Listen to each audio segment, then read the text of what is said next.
दुनिया का सबसे टॉप क्लास होटल बंद करवा दिया एक फटीचर से दिखने वाले इंसान ने। जिस फटीचर घर जमाई से अपनी जूतियों पर नाक रगड़वाई एक सास ने, कैसे उसी घर जमाई ने बचाया उनका अरबों का डूबता हुआ बिजनेस एक कॉल में।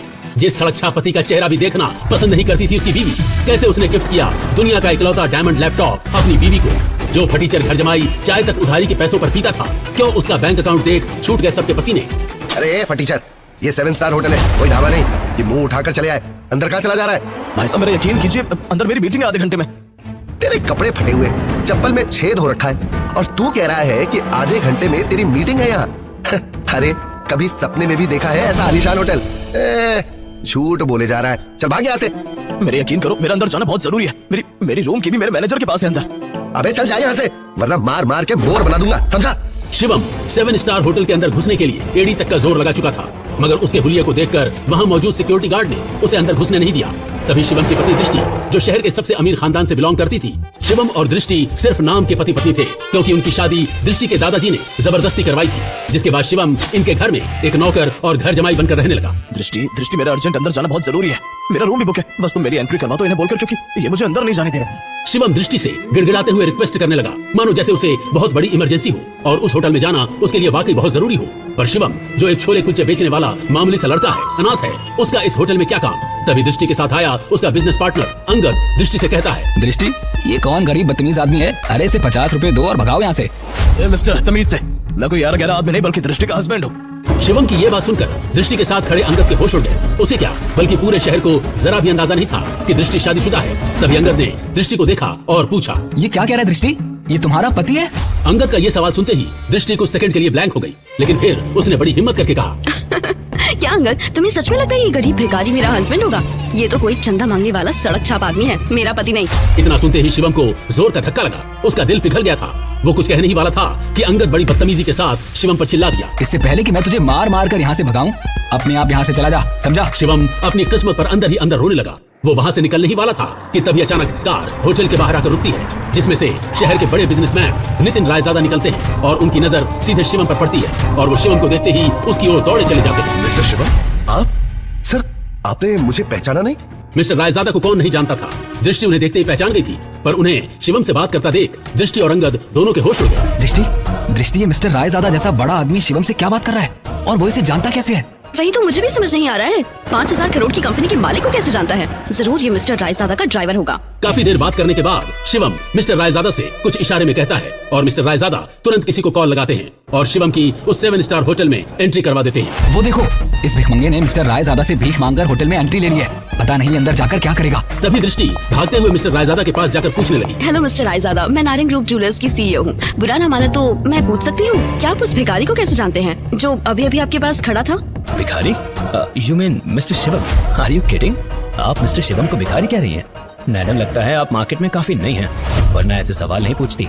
अच्छा, मैं चलता हूँ। इतना कहकर मिस्टर रायजादा वहाँ से चले जाते हैं और दृष्टि सोच में पड़ जाती है कि आखिर ये मिस्टर रायजादा ने क्या कहा। और दूसरी ओर शिवम तेजी से होटल के अंदर भाग रहा होता है कि उसे वहाँ उसका मैनेजर खड़ा दिख जाता है, जो शिवम से मिलकर कहता है, शिवम सर, हेलो, और ये रहा आपका ब्लैक टक्सिडो सूट। आज की मीटिंग के लिए आप कॉरिडोर से अपने रूम में चले जाइए, क्योंकि आपके पास ज्यादा टाइम नहीं है, गेस्ट आ गए हैं। और ये भी रखिए आपके रूम की शिवम तेजी से वहाँ से भागते हुए अपने रूम की तरफ निकल जाता है, पर तभी अचानक वो उसके सामने से आ रहे एक आदमी से टकरा गया, जिससे वो आदमी नीचे गिर पड़ा। ओह नो, अंधे कहीं के, ये 7 स्टार होटल है, तेरी कॉलोनी का पार्क नहीं। तो जैसे भिखारी को यहाँ किसने घुसने दिया? देखिए सर, सॉरी, मैं जल्दबाजी में हूँ, इसीलिए आपसे टकरा गया। अब मेरी मीटिंग, मुझे जाना होगा, सॉरी। मेरे होते हुए तो इस होटल में 2 मिनट भी नहीं रुक सकता। तू जानता नहीं है तूने किस आदमी से टक्कर खाई है? और तभी वो आदमी इतना कहते हुए शिवम का रास्ता रोक देता है और वहाँ 6 बॉडीगार्ड्स आ जाते हैं और आकर शिवम को पकड़ लेते हैं। तेरी इतनी हिम्मत, तूने हमारे सर को धक्का मारा। तू शायद जानता नहीं, ये इस होटल के मालिक हैं। सर, मेरे लिए इस समय ये मीटिंग बहुत जरूरी है, मैं आपसे माफी मांगता हूँ, प्लीज मुझे जाने दीजिए, मुझे इमरजेंसी है। इसका ये भाड़े का सूट जमीन में फेंक कर गंदा कर दो। मैं भी देखता हूँ इस जैसा भिखारी कैसे मीटिंग अटेंड करेगा। 2 कौड़ी का नौकर और 2 कौड़ी की इसकी कंपनी, पता नहीं कैसे कैसे लोगों को जॉब दे देते हैं। No sir, no. शिवम की आंखों के सामने वो बॉडीगार्ड शिवम का सूट जमीन पर फेंक कर गंदा कर देता है और शिवम उनसे बस रिक्वेस्ट ही करता रह जाता है। जब वो शिवम का सूट जमीन पर फेंक देता है, तब शिवम गुस्से में उठता है और उस बॉडीगार्ड को जमीन पर गिरा देता है। शिवम फिर गुस्से में चिल्लाते हुए कहता है, हाउ डेयर यू, तू होता कौन है मेरा सूट गंदा करने वाला? एक 7 स्टार होटल का मालिक होने से अपने आप को बहुत बड़ा आदमी समझने लगा है क्या? अब देख अगले 10 मिनट में तेरी बर्बादी शुरू होगी। शिवम के इतना कहते ही वहाँ खड़े लोग और बॉडीगार्ड शिवम पर जोर जोर से हंसने लगे। तभी उस होटल के मालिक ने शिवम की बेइज्जती करते हुए कहा, तुझ में अकड़ बहुत है, मैं यहीं खड़ा हूँ, चल दिखा क्या कर सकता है तू। तभी शिवम गुस्से में तुरंत किसी को फोन लगाता है और कहता है, हेलो, मैं बोल रहा हूँ यंग मास्टर, अभी के अभी कपूर 7 स्टार होटल को तुरंत ब्लैकलिस्ट कर दो। मुझे अगले 10 मिनट में ये होटल बंद चाहिए, समझे? शिवम का फोन डिस्कनेक्ट होने के बाद कपूर 7 स्टार होटल के मालिक को और हंसी आ जाती है। पर तभी अचानक होटल में लगी टीवी स्क्रीन पर न्यूज में बड़ी बड़ी हेडलाइंस में कपूर 7 स्टार होटल की न्यूज आने लगी। इस वक्त की सबसे बड़ी खबर, बताया जा रहा है कि दिल्ली के कपूर 7 स्टार होटल को गवर्नमेंट की ओर से अभी बैन कर दिया गया है। ये खबर सुनते ही मिस्टर कपूर के होश उड़ गए और वो घबराकर ऑफिसर्स को कॉल करने लगे। हे मिस्टर, किससे पूछकर तूने मेरे होटल को ब्लैकलिस्ट करने की कोशिश की? 7 स्टार होटल को बैन करना कोई मजाक नहीं है। ये सब बिना कोई नोटिस के न्यूज में कैसे पब्लिश हुआ? सर, हमें ऊपर से इमीडिएट ऑर्डर आए हैं कि आपके लाइसेंस को कैंसिल कर दिया गया है और होटल को अभी से बैन कर दिया गया है। आपको बात करनी है तो सीधा मिनिस्ट्री से बात करनी होगी। मिस्टर कपूर को कुछ समझ नहीं आ रहा था, पर तभी उन्होंने शिवम को देखा और उसने कहा, मैंने कहा था ना 10 मिनट के अंदर अंदर तुझे सड़क पर ला दूंगा, तेरा होटल बंद करवा दूंगा। लेकिन तू जैसा मामूली आदमी ऐसा कैसे कर सकता है? मैं इतना करोड़पति आदमी हूँ, इतनी पावर है मेरे पास। मेरे होटल को बैन करने के लिए खुद पीएम के ऑर्डर चाहिए होते हैं, पर तूने एक कॉल में मेरा होटल बैन करवा दिया। कैसे कैसे? अभी तो बस तेरा होटल बैन हुआ है और तूने जो फ्रॉड करके इंडिया में स्विस बैंक में जो पैसा जमा किया है उसके लिए तुझे जेल भी करवाता हूँ। पर मुझे अभी इमरजेंसी है, इसीलिए इतने में छोड़ रहा हूँ, वरना आज हाथ में कटोरा दिलाकर भीख मंगवाता तुझसे। ये सुन वहाँ पर मौजूद सभी लोगों के चेहरे पर 12 बज गए थे। ये आखिर एक मामूली आदमी ने एक कॉल से देश के सबसे बड़े होटल को कैसे हमेशा के लिए बंद कर दिया। तभी शिवम का मैनेजर, जिसने उसे ब्लैक सूट और रूम की दी थी, वो भागा भागा शिवम की तरफ आया और कहने लगा, सर आपका वहाँ पहुँचना बहुत जरूरी है, वो लोग वहाँ आ गए हैं, आइए हमें अभी चलना होगा। सर, यानी ये कोई मामूली आदमी नहीं बल्कि बहुत रईस और पावरफुल आदमी है। सुनो, तुम्हारा नाम क्या है? शिवम वहाँ से निकलने ही वाला होता है, पर मिस्टर कपूर की बात सुनकर वो रुक गया और उसने घूरकर मिस्टर कपूर को अपना नाम बताया। और ये नाम सुनते ही वहाँ पर खड़े सभी लोगों के माथे पर पसीना आ जाता है और मिस्टर कपूर तो शिवम के पैरों पर गिर जाता है। सर आप मुझे माफ कर दीजिए, सर मुझे माफ कर दीजिए। मुझे जरा भी पता होता तो मैं आपके लिए खुद होटल रिजर्व करवा देता। सर प्लीज मुझे माफ कर दीजिए, आइंदा ऐसी गलती नहीं होगी। डोंट वरी, जब होटल ही नहीं रहेगा तो गलती भी नहीं होगी। हटो अब। शिवम इतना कहकर अपने रूम की तरफ भागा और जाकर उसमें बैठ गया, पर तभी उसके पास यूएस से कॉल आई। शिवम सर, अब आपको उन लोगों से मिलने की कोई जरूरत नहीं है, हमें डोनर मिल गया है। बड़े साहब अब खतरे से बाहर हैं और हम उन्हें लेकर कल इंडिया ही आ जाएंगे। ओह थैंक गॉड, मैं तो डर ही गया था। अब शिवम बिना टेंशन के एयरपोर्ट से निकलकर सीधा अपने ससुराल यानी नारंग मेंशन पहुंच गया। उधर रोज की तरह शिवम दुनिया से बेखबर अपनी ही धुन में, हाथों में दृष्टि का लंच बैग और कानों में ईयरफोन्स लगाए ऑफिस आया। गुड मॉर्निंग मिसेस वर्मा, कैसी हैं आप? आज का दिन बहुत खूबसूरत है ना? Hello, how are you? तो टेंशन क्यों है? तू सारा टाइम घर में नौकर की तरह काम करता रहेगा कि कभी न्यूज भी देखेगा?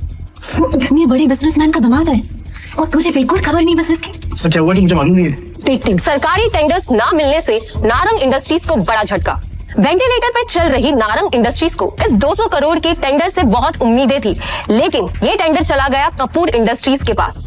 नारंग इंडस्ट्रीज और उसके गिरते हुए शेयर्स को कैसे बचाएगी दृष्टि नारंग? ऋषभ दृष्टि का बिजनेस पार्टनर था। वैसे तो उसे दृष्टि का जीवन साथी बनना था, लेकिन दृष्टि के दादाजी ने मरने से पहले जबरदस्ती दृष्टि की शादी एक सड़क छाप गरीब लड़के शिवम से करा दी थी, जो छोले कुलचे बेचता था। और फिर दृष्टि के दादाजी के गुजर जाने के बाद बिजनेस को संभालने के लिए दृष्टि के पिता अखिल नारंग ने बहुत कोशिश की, लेकिन वो कंपनी को संभाल नहीं सके। तनाव की वजह से उनकी तबीयत पर गहरा असर पड़ा, नुकसान बढ़ता जा रहा था, इसलिए दृष्टि को ये जिम्मेदारी उठानी पड़ी। हालांकि ऋषभ चाहता तो दृष्टि की ये समस्या अपने पापा के दोस्त मिस्टर नारायण से रिक्वेस्ट करके हल करवा सकता था, लेकिन दृष्टि से अपनी सगाई टूटने के बाद उसने फैसला किया कि वो कभी भी दृष्टि की मदद नहीं करेगा। दृष्टि बिल्कुल खामोश बैठी थी, वो हर हाल में इस कंपनी को बचाना चाहती थी। टेंडर ना मिलने की वजह से सारे इन्वेस्टर्स ने अपने हाथ खींच लिए। इनफैक्ट ये देखो, ये बैलेंस शीट, इसमें भी कुछ खास नहीं है। They don't have trust on us anymore.